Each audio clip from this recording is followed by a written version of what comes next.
আমাদের দেশের বাঙালিয়ানা ইফতারে আলু দিয়ে ডিমের চপ বানানো এক অন্যতম মুখরোচক খাবার হিসেবে পরিচিত।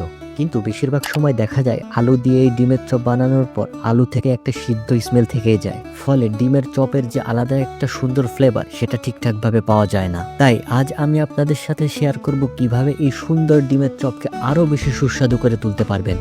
প্রথমে এই ছোট্ট ছোট্ট আলুগুলোকে সুন্দর করে সিদ্ধ করে নরম করে ম্যাশ করে নিতে হবে। এরপর একটি কড়াইতে একটু পরিমাণে তেল দিয়ে পরিমাণ মতো পেঁয়াজ মরিচ ভালোভাবে ভেজে নিতে হবে। এর মধ্যে আদা বাটা, রসুন বাটা ও জিরা বাটা দিয়ে ভালোভাবে মিশ্রণটিকে কষিয়ে নিতে হবে।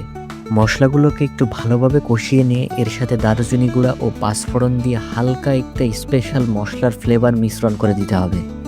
এরপর এই মশলার সাথে ম্যাশ করে রাখা আলুগুলো ভালোভাবে মিক্স করে হালকা একটু তাপে রান্না করে নিতে হবে। এবার আগে থেকে সিদ্ধ করে রাখা ডিমগুলোকে ভালোভাবে সাইজ করে নিতে হবে। সবশেষে আলুর এই স্পেশাল গোলাকার শেপগুলোকে বেসনে চুবিয়ে গরম গরম তেলে ভেজে নিলেই ব্যাস তৈরি হয়ে যাবে স্পেশাল আলুর ডিমের চপ। এটি টেস্টের ব্যাপারে বলতে গেলে ইফতারের টেবিলে একবার বানিয়ে দেখুন, সবাই আঙুল চেটে পুটে খাবে ইনশাল্লাহ।